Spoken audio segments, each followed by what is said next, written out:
یا ایھا الذین آمنوا لا تسألوا عن اشیاء ان تبد لکم تسؤکم، اے لوگو جو ایمان لائے ہو، تم ایسی چیزوں کے بارے میں سوال نہ کیا کرو اگر وہ تم پر ظاہر کر دی جائیں تو تمہیں بری لگیں۔ کثرت سوال سے منع کیا گیا ہے کیونکہ اس سے دین مشکل ہو جاتا ہے، اور اگر تم ان کے بارے میں اس وقت سوال کرو جب قرآن نازل کیا جا رہا ہو تو وہ تمہارے لیے ظاہر کر دی جائیں گی، یعنی وقت آنے پر تمہارے سامنے آ جائیں گی۔ اللہ نے ان سے درگزر کیا اور اللہ بہت بخشنے والا، بہت بردبار ہے۔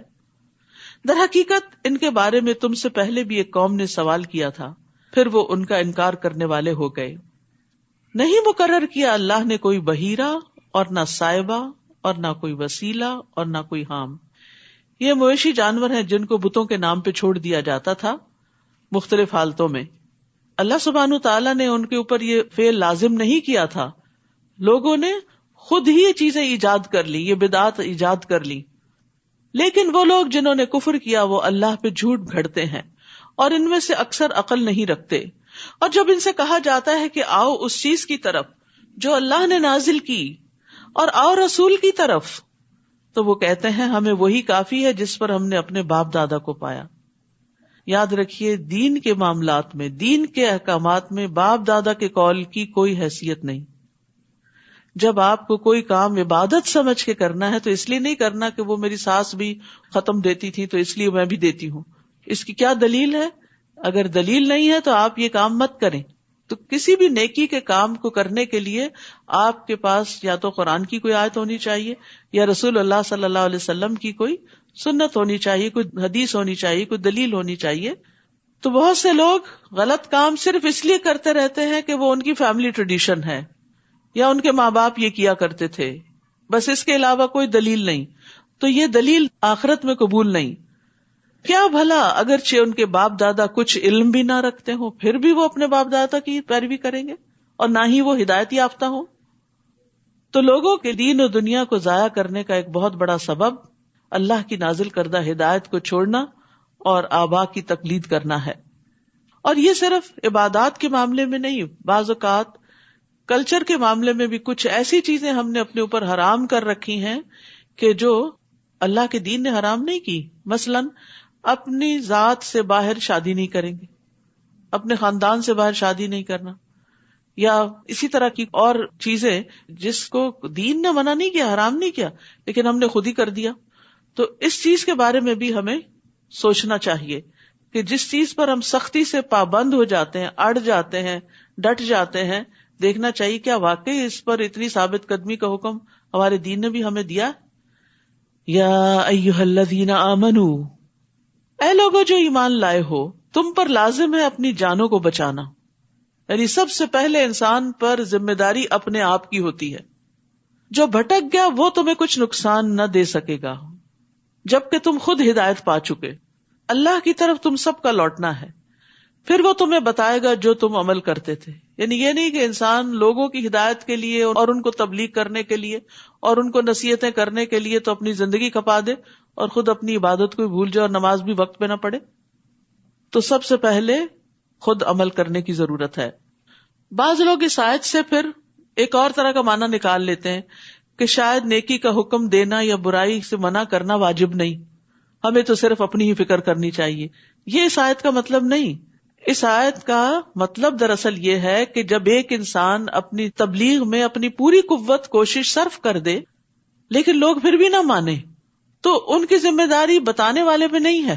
اس سے نہیں پوچھا جائے گا کہ لوگوں نے کیوں نہیں مانا۔ ان کا بھٹکنا تمہیں نقصان نہیں دے گا اگر تم خود ہدایت یافتہ ہو۔ ہاں، اگر خود بھی ہدایت پر نہیں تو پھر پکڑ ہوگی۔ یا ایھا الذین آمنوا، اے لوگو جو ایمان لائے ہو، جب تم میں سے کسی کو موت آئے تو وصیت کرتے وقت تم میں سے 2 عدل والوں کی گواہی ہو، یا تمہارے علاوہ 2 اور لوگوں کی اگر تم زمین میں سفر کر رہے ہو، پھر تمہیں موت کی مصیبت پہنچے۔ موت ایک مصیبت ہے، اسی لیے ہم کسی کے فوت ہونے پر کیا پڑھتے ہیں؟ الذین اذا اصابتہم مصیبۃ قالوا انا للہ و انا الیہ راجعون۔ تو سب سے بڑی مصیبت تو موت ہے، کیونکہ اس کا کوئی آلٹرنیٹ نہیں، نعم البدل نہیں۔ یعنی مال چلا جاتا ہے تو پھر مل جاتا ہے، آپ کا گھر بک گیا تو دوبارہ بھی خرید سکتے ہیں۔ کوئی نیبرز اچھے تھے چلے گئے تو کوئی اس سے اچھے نیبرز آ سکتے ہیں، لیکن اگر کوئی دنیا سے چلا گیا تو واپس نہیں آ سکتا. تو اسی لیے یہاں موت کو مصیبت کہا گیا. لیکن اس سے بڑی مصیبت کیا ہے کہ انسان موت کو یاد نہ کرے، موت کی تیاری نہ کرے، اس میں غور و فکر چھوڑ دے. تو ایک موت ہی نصیحت کرنے کے لیے کافی ہے اگر انسان واقعی اپنی موت کو سنجیدگی کے ساتھ سوچے. تو یہاں پر فرمایا گیا کہ پھر تمہیں موت کی مصیبت پہنچے تو شک کی صورت میں تم ان دونوں کو نماز کے بعد روک لو کہ انہوں نے کوئی ہیر پھیر کر دی امانت میں. پھر وہ دونوں اللہ کی قسمیں کھائیں کہ ہم اس قسم سے کوئی قیمت نہیں لے رہے اگرچہ وہ رشتہ دار ہوں، اور نہ ہم گواہی کو چھپا رہے ہیں. اگر ہم ایسا کریں تو بے شک تب ہم البتہ گناہ گاروں میں سے ہوں گے. تو یہاں وصیت کی اہمیت کے بارے میں بھی پتہ چل رہا ہے کہ اگر انسان سفر پر بھی ہو تو بھی اسے اپنے مال کے بارے میں وصیت کرنی چاہیے. حدیث میں آتا ہے نبی صلی اللہ علیہ وسلم نے فرمایا کسی بھی مسلمان کو لائق نہیں کہ وہ 3 راتیں بھی نہ گزارے مگر اس حال میں کہ اس کی وصیت اس کے پاس لکھی ہوئی. یعنی اگر اس کے پاس کوئی ایسے مال و دولت ہے، ایک تو یہ ہے کہ جو بھی آپ کی ملکیت ہے وہ وارثوں کے اندر تقسیم ہو جاتی، لیکن اگر آپ اپنی زندگی میں کوئی اپنے مال کا حصہ کسی خاص مقصد کے لیے وقف کرنا چاہتے ہیں، کسی مسجد کے لیے، کسی دینی ادارے کے لیے، کسی غریب رشتہ دار کے لیے، کسی مسافر خانے کے لیے، کوئی کنواں کھدوانے کے لیے، کہ آپ کے مرنے کے بعد آپ کے مال میں سے وہ چیز نکال لی جائے اور اس فلاں مد میں دے دی جائے، تو اس کو انسان جلد از جلد لکھ لے اور لکھ کر رکھ لے تاکہ بعد میں پھر وارث سارا مال اپنے میں تقسیم کر لے اور آپ کے لیے کچھ بھی نہ بچے. یعنی آپ کا مال آپ کی زندگی میں آپ کا ہے، مرنے کے بعد آپ کا نہیں ہے. ہاں صرف اتنا حصہ آپ کی مرضی کے مطابق استعمال ہوگا جس کی آپ وصیت کر جائیں گے، لیکن وہ وصیت بھی 1/3 میں ہوتی ہے. یعنی مال کے تیسرے حصے میں آپ کو اجازت ہے کہ آپ اپنی مرضی سے اپنے مرنے کے بعد خرچ کروائیں، لیکن اس سے زیادہ کی نہیں، وہ تو بہرحال وارثوں کو جائے گا ہی. عبداللہ بن عمر رضی اللہ عنہ فرماتے ہیں کہ جب سے میں نے رسول اللہ صلی اللہ علیہ وسلم سے یہ فرمان سنا ہے تو اس وقت سے میری وصیت میرے پاس موجود رہتی ہے، کیونکہ بعد میں کوئی جھگڑا نہ ہو، کوئی کنفیوژن نہ ہو. پھر اگر اس پر اطلاع ہو جائے کہ وہ دونوں یقینی طور پر گناہ کے مرتکب ہوئے ہیں تو وہ 2 قریب ترین دوسرے ان دونوں کی جگہ کھڑے ہوں گے، ان میں سے جس پر حق ثابت ہو گیا پھر وہ دونوں اللہ کی قسمیں کھائیں کہ ہماری گواہی ان دونوں کی گواہی سے زیادہ سچی ہے اور ہم نے زیادتی نہیں کی. اگر ہم ایسا کریں تو یقیناً تب ہم البتہ ظالموں میں سے ہوں گے. یہ طریقہ زیادہ قریب ہے کہ وہ گواہی کو اس کے اصل رخ پر لائیں یا وہ ڈریں کہ ان کی قسمیں ان کے ورثاء کی قسموں کے بعد رد کر دی جائیں گی. اور اللہ سے ڈرو اور سنو، اور اللہ فاسق قوم کو ہدایت نہیں دیتا. واتقوا اللہ واسمعوا، یعنی تقوی کے ساتھ سننا وہ ہوتا ہے جس میں انسان عمل بھی کرتا ہے، اور اگر نہیں تو پھر ہدایت سے دور نافرمان ہے، اور نافرمان کو پھر ہدایت نہیں ملتی، نیکی کی توفیق نہیں ملتی. جس دن اللہ رسولوں کو جمع کرے گا پھر وہ پوچھے گا تم کیا جواب دیے گئے تھے؟ وہ کہیں گے ہمیں کچھ علم نہیں، بے شک تو ہی غیبوں کا خوب علم رکھنے والا ہے. یعنی اس کا یہ مطلب نہیں کہ رسول انکار کر دیں گے کہ ان کی امتیں جو کچھ کرتی رہی انہیں پتا نہیں. یہ اصل میں اس دن کی ہیبت اور ہولناکی کی وجہ سے. یاد رکھیے آخرت کا دن بڑا سخت دن ہے کہ اس دن رسول بھی گھبرا جائیں گے جنہوں نے زندگی میں کبھی کوئی گناہ نہیں کیا. تو جس شخص کے دل میں اس دن کا ڈر آ جائے پھر اس کی زندگی میں تقویٰ آ جاتا ہے، پھر وہ برائیوں سے بچنے کی فکر کرتا ہے کہ میرا اس دن کیا بنے گا جب سبھی ساتھ چھوڑ جائیں گے، نہ مال کام آئے گا، نہ اولاد، نہ دوست، نہ رشتہ دار، نہ شہرت، نہ نام، کچھ بھی نہیں. تو گھبراہٹ سے کہیں گے کہ ہمیں علم نہیں، لیکن جب تھوڑے تسلی میں آئیں گے تو وہ جواب دیں گے اور اپنی امتوں کے بارے میں گواہی دیں گے کہ انہوں نے پیغام قبول کیا یا نہیں. اذ قال اللہ یا عیسی ابن مریم اذکر نعمتی علیک وعلی والدتک، جب اللہ فرمائے گا اے عیسی ابن مریم میری اس نعمت کو یاد کرو جو تم پر اور تمہاری والدہ پر ہوئی جب میں نے روح القدس کے ساتھ تمہاری تائید کی، یعنی جبریل علیہ السلام کے ساتھ تمہاری مدد کی.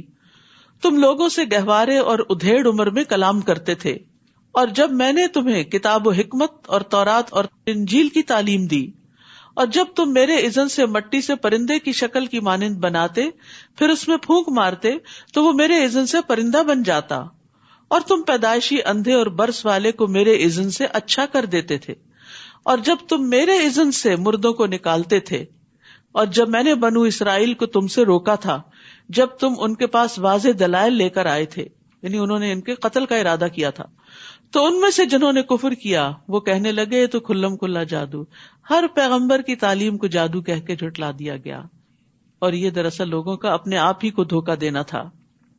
تو اس آیت سے بنیادی طور پر عیسیٰ علیہ السلام کی ربوبیت کا رد کیا جا رہا ہے کہ لوگ ان کو الہ مانے، کیونکہ انہوں نے کیا کہا تھا، میں نے سب کام اللہ کے اذن سے کیے ہیں، تخلیق کے جو کام ہیں وہ اللہ کے اذن سے کیے ہیں۔ اور پھر ہم سب کو یاد رکھنا چاہیے کہ کسی بھی انسان سے فائدہ یا نقصان صرف اللہ کے اذن سے ہوتا ہے، اس لیے اپنے اندر سے ڈر نکال دینا چاہیے اور اللہ پہ بھروسہ کرنا چاہیے۔ بعض اوقات ایسا خوف لائق ہوتا ہے نا، فلاں شخص مجھے بدنام کر دے گا، فلاں شخص مجھ پہ ظلم نہ کرے، فلاں ایسا نہ کرے، نہیں، سب کچھ اللہ کے ہاتھ میں ہے۔ نبی صلی اللہ علیہ وسلم نے ابن عباس سے فرمایا تھا، یا غلام جان رکھو اگر ساری دنیا مل کر بھی تمہیں نفع پہنچانا چاہے تو تمہیں نفع نہیں پہنچا سکتی سوائے اس کے جو اللہ نے تمہارے لیے لکھ دیا، اور اگر سارے مل کر تمہیں نقصان پہنچانا چاہیں تو تمہیں نقصان نہیں دے سکتے سوائے اس کے جو اللہ نے تمہارے لیے لکھ دیا۔ قلم اٹھا لیے گئے اور صحیفے خشک ہو گئے۔ تو اصل قوت، قدرت، طاقت اللہ کے ہاتھ میں ہے۔ تو عیسیٰ علیہ السلام سے جو معجزات سرزد ہوئے جن کا اس آیت میں ذکر ہے، وہ سب کچھ دراصل اللہ کے اذن ہی سے ہوا۔ اور یاد کرو جب میں نے حواریوں کی طرف الہام کیا کہ مجھ پر اور میرے رسول پر ایمان لاؤ، اللہ نے ان کے دل میں ڈالا، انہوں نے کہا ہم ایمان لائے، قالوا آمنا واشہد باننا مسلمون، اور گواہ رہو کہ بے شک ہم مسلمان ہیں۔ جب حواریوں نے کہا اے عیسیٰ ابن مریم، کیا تیرا رب یہ کر سکتا ہے کہ ہم پر آسمان سے ایک دسترخوان اتارے؟ اس نے کہا اللہ سے ڈرو اگر تم مومن ہو۔ انہوں نے کہا ہم چاہتے ہیں ہم اس میں سے کھائیں اور ہمارے دل مطمئن ہو جائیں۔ آپ دیکھیے عیسیٰ علیہ السلام نے کیسے کیسے معجزات نہیں دکھائے تھے، اس کے بعد مزید کا مطالبہ ہے، اور ہم جان لیں کہ تم نے ہم سے سچ کہا تھا اور ہم اس پر گواہوں میں سے ہو جائیں۔ عیسیٰ ابن مریم نے کہا اے اللہ، اے ہمارے رب، تو ہم پر آسمان سے ایک خوان اتار جو ہمارے پہلوں اور پچھلوں کے لیے عید ہو جائے، اور تیری طرف سے ایک نشانی ہو، اور ہمیں رزق عطا فرما، تو سب سے بہترین رازق ہے۔ اللہ تعالیٰ سے رزق مانگنا بھی چاہیے، اور جو لوگ رزق کی پریشانی یا تنگی کا شکار ہوں وہ یہ دعا پڑھا کریں، اللہم ارزقنی وانت خیر الرازقین، اور پورا کارڈ تیار کیا گیا ہے، وہ رزق میں فراخی کی دعاؤں پر مشتمل ہے، تو اس کو کثرت سے پڑھیں۔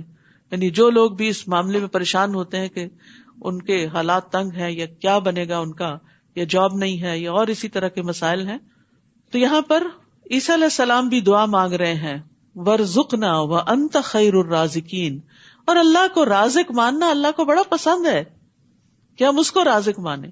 ہم رزق لوگوں کے ہاتھ میں سمجھتے ہیں، اس کو خوش کر دیں تو ہمیں فلاں چیز مل جائے گی، اس کو خوش کر دیں تو وہاں سے یہ بینیفٹ حاصل ہو جائے گا، جبکہ رزق کی کنجیاں اللہ کے ہاتھ میں ہیں۔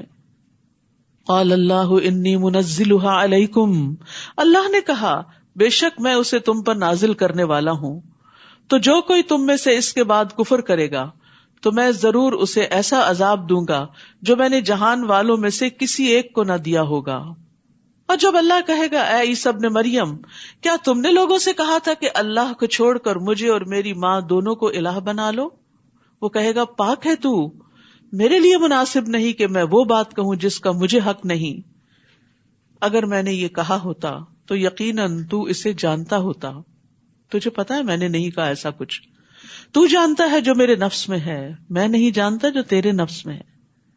یہ بات بھی اس لیے کہی جا رہی ہے کہ لوگوں کو پتہ چل جائے کہ عیسیٰ علیہ السلام کا الہ ہونے میں کوئی حصہ نہیں، بے شک تو ہی غیبوں کا خوب علم رکھنے والا ہے۔ تو یہاں پر آپ دیکھیے عیسیٰ علیہ السلام کا ایک خوبصورت انداز کے جواب دینے سے پہلے تسبیح کی، سبحانک۔ تو یہ بھی ایک اچھا انداز ہوتا ہے کہ بعض اوقات آپ کوئی دین کی بات بیان کر رہے ہوتے ہیں تو بیچ بیچ میں اپنے لیکچر کے دوران، گفتگو کے دوران آپ بار بار سبحان اللہ کا لفظ کہیں، یعنی بیان کرنے والا بھی اور سننے والے بھی جہاں کوئی بات دل کو لگے اللہ کی، وہاں سبحان اللہ پڑھیں کہ پاکی اللہ کے لیے، سب تعریف اللہ ہی کے لیے ہے۔ اور انہوں نے خاص طور پر یہاں کیوں تسبیح کی کہ جس بات کی نسبت ان کی طرف کی گئی وہ اس سے اپنے آپ کو بری ذمہ قرار دیتے ہیں، اور دوسرے اللہ کی عزت اور اس کی پکڑ کے خوف سے عاجزی اختیار کرتے ہوئے اللہ کی پاکی بیان کر رہے ہیں. تو بندے کے ایمان کی علامت ہوتی ہے کہ وہ اللہ سبحانہ وتعالیٰ کے ساتھ مخاطب ہوتے ہوئے ادب اختیار کرتا ہے. اللہ سبحانہ وتعالیٰ سے ایسے باتیں نہیں کرنی چاہیے جیسے ہم آپس میں ایک دوسرے سے کر رہے ہوتے ہیں یا کسی بچے سے کر رہے ہوتے ہیں. اللہ سبحانہ وتعالیٰ سے ہر طرح کی بات کر لیں لیکن ادب اور احترام کے ساتھ. اللہ بہت بڑا ہے. میں نے انہیں بس وہی کہا تھا جس کا تو نے مجھے حکم دیا کہ اللہ کی عبادت کرو جو میرا رب ہے اور تمہارا رب ہے، اور میں ان پر گواہ رہا جب تک میں ان میں تھا. پھر جب تو نے مجھے پورا لے لیا تو تو ہی ان پر نگران تھا اور تو ہر چیز پر خوب گواہ ہے. یعنی اللہ سبحانہ وتعالی ہمیشہ سے ہر چیز پر پوری طرح نگران ہے. وہ خود بھی نگران ہے اور فرشتوں کے ذریعے بھی بندوں کی نگرانی کرواتا ہے. کرامن کاتبین دائیں بائیں بیٹھے ہوئے ہیں جو بندے کے ساتھ ہیں، چاہے وہ اکیلا ہو چاہے وہ سب کے ساتھ ہو، دن ہو رات ہو، کوئی جنگل ہو صحرا ہو، وہ نہیں ساتھ چھوڑتے. ان تعذبہم فانہم عبادک وان تغفر لہم فانک انت العزیز الحکیم. اگر تو انہیں عذاب دے تو بے شک وہ تیرے بندے ہیں، اور اگر تو انہیں بخش دے تو بے شک تو بہت زبردست، بہت حکمت والا ہے. سبحان اللہ، کس طرح انتہائی ادب کے ساتھ اللہ سے گزارش کر رہے ہیں. قال اللہ ھذا یوم ینفع الصادقین صدقہم. اللہ فرمائے گا آج وہ دن ہے جس میں سچوں کو ان کی سچائی فائدہ دے گی. قیامت کے دن کیا چیز کام آنے والی ہے؟ سچائی.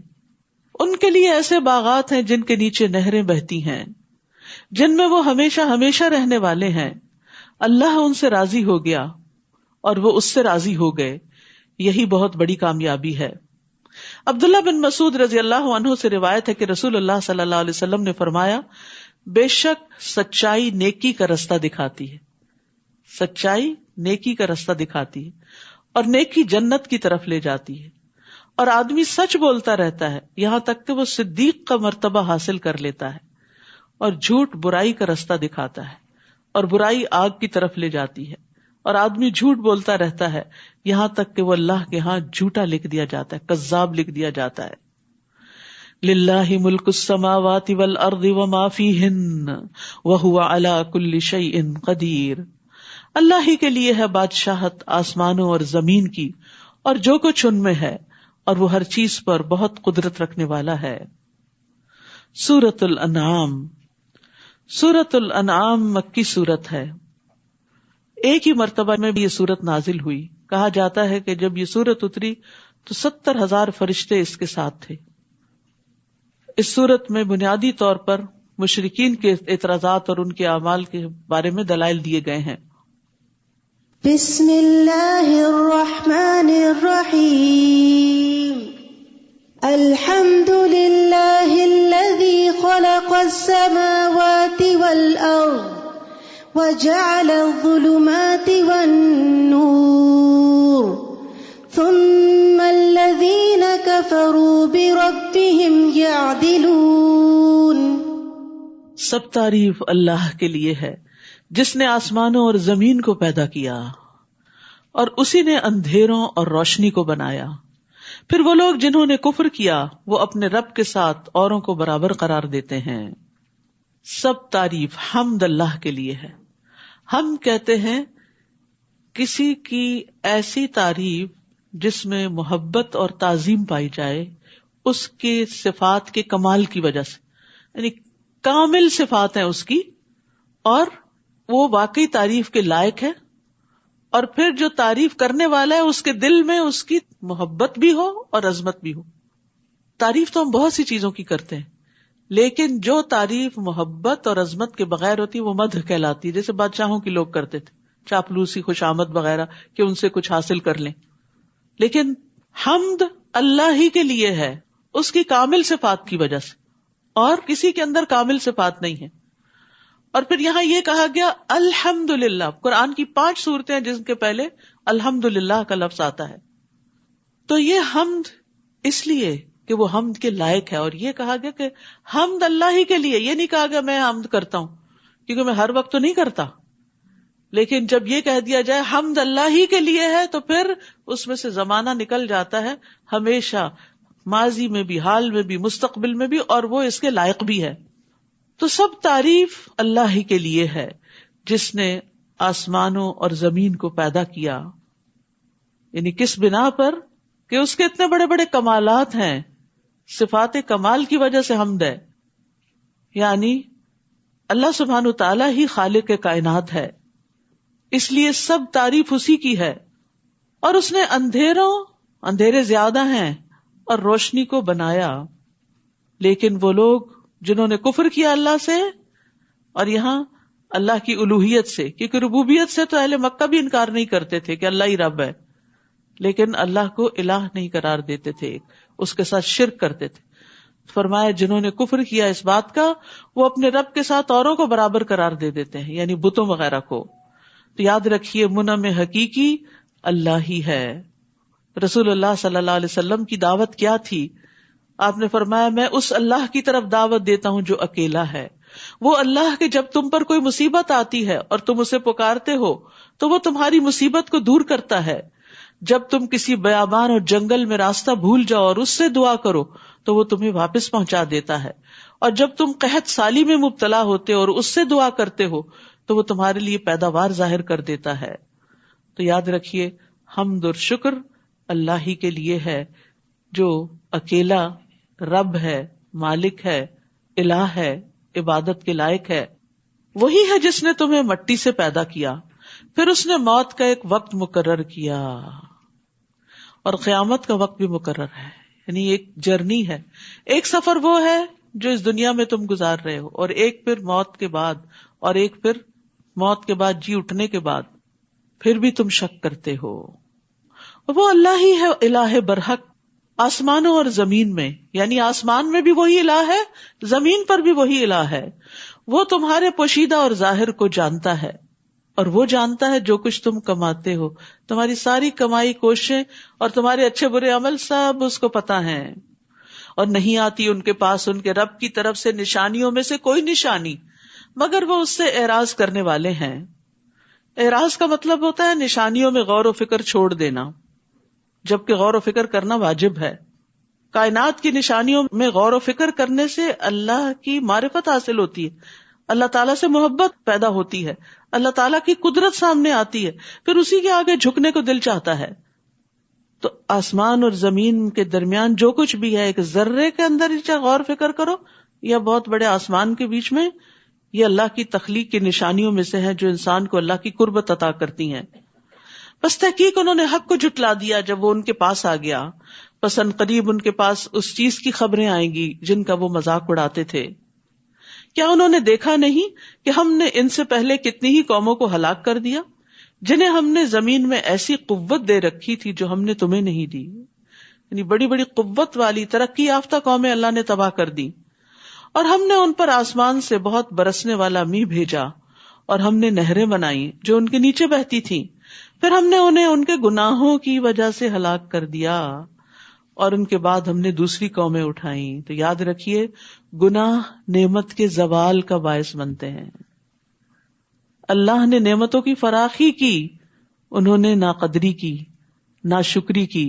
فَأَهْلَكْنَاهُمْ بِذُنُوبِهِمْ، تو ان کے گناہوں کی وجہ سے پھر ہم نے ان کو ہلاک کر دیا. نعمتیں ختم ہو گئیں اور ان کی جگہ اور لوگ دنیا میں آ گئے. تو یاد رکھیے ہر مصیبت گناہ کی وجہ سے ہی آتی ہے، اور صرف توبہ سے ہی اس کو دور کیا جا سکتا ہے. یہ بات اگر انسان یاد رکھے تو بہت سے مسائل سے چھٹکارا پا لے. تو گناہوں کی کثرت پر پھر عذاب آ جایا کرتا ہے. رسول اللہ صلی اللہ علیہ وسلم نے فرمایا چھوٹے گناہوں سے بھی اپنے آپ کو بچاؤ، کیونکہ بعض اوقات بہت سے چھوٹے گناہ بھی اکٹھے ہو کر انسان کو ہلاک کر دیتے ہیں.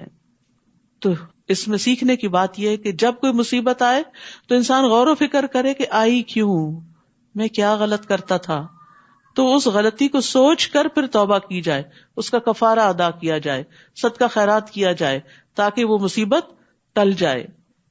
اور اگر ہم آپ پر کاغذ میں لکھی ہوئی ایک کتاب نازل کرتے جس کا وہ مطالبہ کر رہے تھے، پھر وہ اسے اپنے ہاتھوں سے چھو بھی لیتے، ٹچ کر لیتے، صرف دیکھتے نہیں چھوتے بھی، تب بھی جن لوگوں نے کفر کیا وہ ضرور کہتے یہ تو کھلا جادو ہے، اور انہوں نے کہا کہ اس پر کوئی فرشتہ کیوں نہیں اتارا گیا، اور اگر ہم کوئی فرشتہ اتار دیتے تو معاملے کا فیصلہ ہی کر دیا جاتا، پھر وہ مہلت نہ دیے جاتے، اور اگر ہم اس رسول کو ایک فرشتہ بناتے تو ہم اسے لازماً ایک آدمی ہی بناتے، اور ہم ان پر اس معاملے کو مشتبہ کر دیتے جس میں وہ اب شبہ کر رہے ہیں۔ اہل مکہ کہتے تھے کہ انسان کیوں پیغمبر ہے، وہ تو ہم جیسا ہی ہے، کوئی فرشتہ ہونا چاہیے۔ تو اللہ تعالیٰ نے فرمایا اگر فرشتہ اصلی شکل میں آئے تو تمہیں نظر ہی نہ آئے تو پھر کیا فالو کرو گے اس کو، اور اگر انسانی شکل میں آئے تو پھر وہ انسان ہی ہوگا، تو کیا فائدہ ایسا مطالبہ کرنے کا۔ اور یقیناً آپ سے پہلے کئی رسولوں کا مذاق اڑایا گیا، تو ان میں سے جن لوگوں نے مذاق اڑایا انہیں اسی عذاب نے گھیر لیا جس کا وہ مذاق اڑایا کرتے تھے۔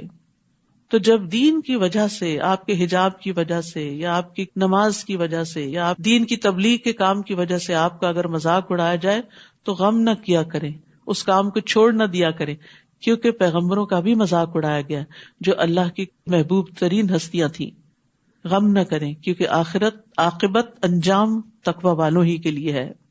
بعض اوقات یہ مذاق گھر سے باہر ہوتا ہے اور بعض اوقات گھر کے اندر بھی ہوتا ہے، کیونکہ بعض اوقات گھر میں کہتے اب تو تم روز ہی قرآن پڑھنے چل پڑی، اور اب تو تم ملانی بن جاؤ گی، اور اب فلاں بن جاؤ گی، تو ایسی صورت میں انسان سوچتا ہے کہ یہ روز مجھ سے باتیں نہیں سنی جاتی، بہتر ہے میں چھوڑ ہی دوں۔ نہیں، چھوڑنا نہیں ہے نیکی کے کام کو۔ بہت دفعہ ایسا ہوتا ہے کہ لوگ ناسمجھی کی بنا پر آج آپ کا مذاق کرتے ہیں، لیکن کل وہی آپ کے انتہائی قدردان بھی ہو جاتے ہیں۔ تو یہ اللہ کی طرف سے ایک امتحان ہوتا ہے نا کہ کون شخص کتنا سچا ہے، کتنا مخلص ہے اپنے اس نیکی کے کام میں جو واقعی وہ کہہ رہا ہے کہ میں اللہ کے لیے کر رہا ہوں، کیونکہ جو کام اللہ کے لیے کیا جاتا ہے وہ بندوں کی باتیں بنانے پہ چھوڑ نہیں دیا جاتا، یہ ہماری نیت ہی کا ٹیسٹ ہوتا ہے۔ کہہ دیجئے چلو پھرو زمین میں، پھر دیکھو کیسا ہوا انجام جھٹلانے والوں کا۔ کہہ دیجئے کس کا ہے جو کچھ آسمانوں اور زمین میں ہے، کہہ دیجئے اللہ ہی کا ہے، اس نے اپنی ذات پر رحمت کرنا لازم کر لیا ہے، وہ تمہیں قیامت کے دن ضرور بضرور جمع کرے گا جس کے آنے میں کوئی شک نہیں ہے۔ وہ لوگ جنہوں نے اپنے آپ کو خسارے میں ڈالا بس وہ ایمان نہیں لائیں گے، یعنی ان کے سامنے جتنے بھی دلائل آ جائیں وہ نہیں مانیں گے۔ اور یہاں بڑی اچھی بات جو پتہ چل رہی ہے کہ رحمت اللہ نے اپنے اوپر لازم کی ہوئی، لہذا اللہ سے رحمت مانگا کریں۔ اللہم انی اسألک من فضلک ورحمتک فإنہ لا یملکھا الا انت، اے اللہ میں تجھ سے تیرے فضل اور تیری رحمت کا سوال کرتا ہوں کیونکہ بے شک تیرے سوا کوئی اس کا مالک نہیں، اور اسی کے لیے ہے جو آسمانوں اور زمین میں ٹھہرا ہوا ہے، اور وہ خوب سننے والا خوب جاننے والا ہے۔ یہاں خاص طور پر سکون کا ذکر کیا گیا ہے، جو ٹھہرا ہوا ہے۔ سکون اللہ کی نعمتوں میں سے ایک بہت بڑی نعمت ہے۔ جب رات آتی ہے خاص طور پر تو بہت سی چیزیں چلنے سے رک جاتی ہیں اور ایک راحت کا سما ہوتا ہے، تو اس پر بھی اللہ کا شکر ادا کیا کریں۔ کہہ دیجئے کیا میں اس اللہ کے سوا جو آسمانوں اور زمین کا پیدا کرنے والا ہے کسی اور کو اپنا سرپرست بنا لوں، حالانکہ وہی سب کو کھلاتا ہے اور اسے نہیں کھلایا جاتا۔ کہہ دیجئے بے شک مجھے حکم دیا گیا ہے کہ میں اسلام لانے والوں میں سب سے پہلا ہو جاؤں، اور یہ کہ آپ ہرگز مشرکین میں سے نہ ہوں۔ کہہ دیجئے اگر میں اپنے رب کی نافرمانی کروں تو بے شک میں بڑے دن کے عذاب سے ڈرتا ہوں، جس سے اس دن عذاب پھیر دیا گیا تو یقیناً اس نے اس پر رحم کیا، اور یہی واضح کامیابی ہے۔ وَإِن يَمْسَسْكَ اللَّهُ بِضُرٍّ فَلَا كَاشِفَ لَهُ إِلَّا هُوَ، اور اگر اللہ آپ کو کوئی نقصان پہنچائے تو اس کے سوا اسے کوئی دور کرنے والا نہیں۔ تکلیف دور اللہ ہی کر سکتا ہے، اور اگر وہ آپ کو کوئی خیر پہنچائے تو وہ ہر چیز پر خوب قدرت رکھنے والا ہے، وہ پہنچا سکتا ہے۔ وہ بندوں کی طرح محتاج نہیں ہے کہ ان کے پاس ہوگا تو کسی کو دیں گے اور جب نہیں ہوگا تو نہیں دیں گے۔ وہ تو خزانوں کا مالک ہے، زمین کے بھی اور آسمان کے بھی، بس مانگنے والے بنے، اور اس سے مانگنا ذلت کی بات نہیں، عزت کی بات ہے۔ بندوں سے مانگنا ذلت کی بات ہوتی ہے، اللہ سے مانگنا نہیں۔ اور وہ اپنے بندوں پر غلبہ رکھنے والا ہے، اور وہ بہت حکمت والا خوب باخبر ہے۔